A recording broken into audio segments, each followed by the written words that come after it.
తెలంగాణ రాష్ట్ర వ్యాప్తంగా 116 మున్సిపాలిటీలు 7 మున్సిపల్ కార్పొరేషన్లకు సంబంధించినటువంటి ఫలితాలు అయితే వెలువడ్డాయి. ఇక చాలా ప్రదేశాలలో హంగ్ ఏర్పడ్డటువంటి పరిస్థితి. ఇక సిపిఐ పార్టీ, అధికారంలో ఉన్నటువంటి కాంగ్రెస్ పార్టీ విడివిడిగా పోటీ చేసినటువంటి ప్రాంతాలలో కూడా పొత్తులకు ఏర్పాటైతే చేస్తున్నటువంటి పరిస్థితిని. అందులో భాగంగానే నిన్న ముఖ్యమంత్రి రేవంత్ రెడ్డిని, పిసిసి అధ్యక్షుడు మహేష్ కుమార్ గౌడ్ని సిపిఐ పార్టీ కార్యవర్గం అయితే కలిసినటువంటి సందర్భం. దానిలో కలిసినటువంటి వారిలో ఈటీ నరసింహ సిపిఐ నాయకులు మనతో పాటుగా ఉన్నారు. సార్, ఏం మాట్లాడుకున్నారు? ఎలాంటి చర్చలు జరిగాయి అటు అధికార పార్టీకి మీకు మధ్య? చర్చలు చాలా సామరస్యపూర్వకంగానే జరిగాయి.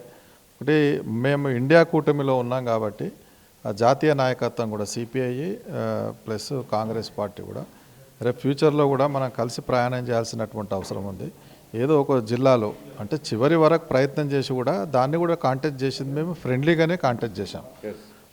కాబట్టి ఇద్దరికి 22 సీట్లు రావడం వల్ల కొద్దిగా ప్రజల్లో ఒక రకమైనటువంటి అవగాహన ఉంది. కానీ నిన్న ముఖ్యమంత్రి గారితో, పిసిసి ప్రెసిడెంట్తో, అదేవిధంగా పొంగులేటి శ్రీనివాసరెడ్డి గారు కూడా కలిశారు.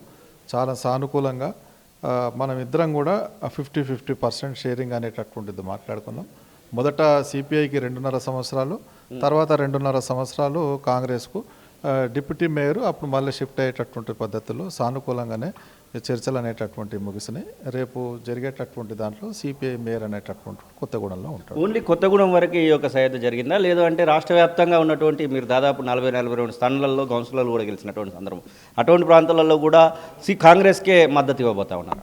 మేము అనేది ఏ జిల్లాలో ఆ జిల్లాలో అప్పుడు అక్కడ ఉన్నటువంటి పరిస్థితులకు అనుకూలంగానే మనం పార్టీని పెంచుకోవడానికి సెక్యులర్ పార్టీలతో పొత్తు పెట్టుకోవాలనేటటువంటి ఆలోచనతో ఉన్నాం. కాబట్టి అదే పరిస్థితిలో పొత్తులో భాగంగానే అక్కడ ఆ జిల్లాలో ఎలాంటి ఇబ్బంది లేకుండా భవిష్యత్తులో అంటే ఎవరికి సపోర్ట్ చేయాలనేటటువంటిది అక్కడ జిల్లా నాయకత్వమే నిర్ణయించుకుంటుంది. అది ఓకే. జిహెచ్ఎంసీ రాబోతా ఉంది. ముందు జిహెచ్ఎంసీ మీరు హైదరాబాద్కి సంబంధించినటువంటి లీడర్ కూడా కొనసాగుతూ ఉన్నారు.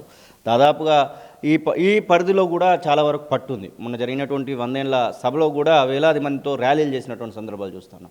జిహెచ్ఎంసీలో 300 వార్డులకి ఎలాంటి పరిష్కారం దొరకబోతా ఉంది? సిపిఐ విడిగా పోటీ చేస్తుంది అనుకోవచ్చా? ఇలాంటి పొత్తులనే పెట్టుకోవడానికి అవకాశం ఉంటుందా? నిజానికి మొదట జరిగినటువంటి కార్పొరేషన్లోనే పీడిఎఫ్ నుండి మేము పోటీ చేశాం. మాకు మనోహర్ రాజ్ సక్సేనా అని చెప్పి అపోజిషన్ లీడర్ ఉండే అప్పుడు ఆ ప్రాంతంలో బలమైనటువంటి పార్టీ ఇక్కడ ఉండే.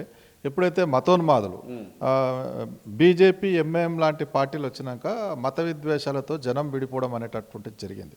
కానీ ఈ మధ్యకాలంలో మేము చేస్తున్నటువంటి పోరాటాలన్నీ చూసిన తర్వాత మేము నిజానికి ఈ గ్రేటర్ అంటే 3 మున్సిపాలిటీల్లో కూడా దాదాపు 1,00,000 మందికి పైన వివిధ ప్రాంతాల నుండి వచ్చినటువంటి వాళ్ళకు మేము గుడిసెలు ఇప్పించడము, పట్టాలు ఇప్పించడం అనేటటువంటిది జరిగింది. మేము ఈ మధ్యకాలంలో కూడా పెద్ద ఎత్తున పోరాటం చేస్తున్నాం. ఈ మతోన్మాదం వల్లనే ఈ హైదరాబాదులో డెవలప్మెంట్ అనేటటువంటిది ఆగిపోయింది అనేటటువంటి ఆలోచనతో ఉన్నారు. ప్రజల దగ్గరికి కూడా మేము విపరీతంగా అంటే మమ్మల్ని ఆదరించండి, మార్పు అనేటటువంటిది వస్తుంది. మతపరమైనటువంటి హింస వల్ల యువతరం ఎంత ఇబ్బంది పడ్డదో 40 ఏళ్ళు హైదరాబాద్ ప్రజలకు తెలుసు. కాబట్టి మేము డెఫినెట్లీగా కాంగ్రెస్తో అలయన్స్ ఉండే ఇక్కడ మేము బలంగా ఉన్నటువంటి మేము ఎక్కడనైతే గుడిసెలు వేయించామో, ఎక్కడ పట్టాలు ఇచ్చామో, పేదవర్గం ఉన్న చోట మాత్రం తీసుకొని ఇక్కడ పోటీ చేయడానికి సిద్ధపడడం అనేటటువంటి జరుగుతుంది. ఎంత మేరకు ఆలోచన చేస్తూ ఉన్నారు? 300కి ఎన్ని సీట్లలో మీరు పోటీ చేయడానికి సిద్ధపడతా ఉన్నారు? ఇప్పటికే దానికి సంబంధించి ఏమైనా విశ్లేషణలు జరుగుతూ ఉన్నాయా? మేము గత కొద్ది రోజులుగానే పార్టీని ఇక్కడ సిద్ధాంతపరంగా బీజేపీ, ఎంఐని ఎదుర్కొంటూ వివిధ పద్ధతుల్లో పోరాటం చేయడం అనేటటువంటిది జరుగుతుంది. మేము ఇప్పుడు అంటే రాష్ట్ర నాయకత్వం పూర్తిగా మా సెక్రటేరియట్ కూర్చొని ఈ 3 కార్పొరేషన్లకు సంబంధించినటువంటిది మనం ఎక్కడ ఐడెంటిఫై చేయాలనేటటువంటిది ఉన్నాం. కొన్ని ఇప్పటికీ ఒక 15 సీట్ల వరకు ఐడెంటిఫై చేశాం. దాంట్లో పెద్ద ఎత్తున ముందుకు తీసుకెళ్లాలనేటువంటి ఆలోచనతో ఉన్నాం. రేపు కాంగ్రెస్తోనే సామరస్యపూర్వకంగానే మాట్లాడుకొని ఇక్కడ అలయన్స్ అనేటటువంటిది పెట్టుకోవాలనేటటువంటి ఆలోచన ఉన్నాం, పెట్టుకుంటాం కూడా. కాంగ్రెస్కి కూడా ఇక్కడ మిగతా ప్రాంతాలలో వేరు, ఈ హైదరాబాద్ అనేసరికి మతోన్మాదంతో ఉన్నటువంటి ప్రాంతం కాబట్టి మేము కొన్ని సంవత్సరాలుగా పోరాటం చేస్తున్నాం, పేదల పక్షాన ఉన్నాం.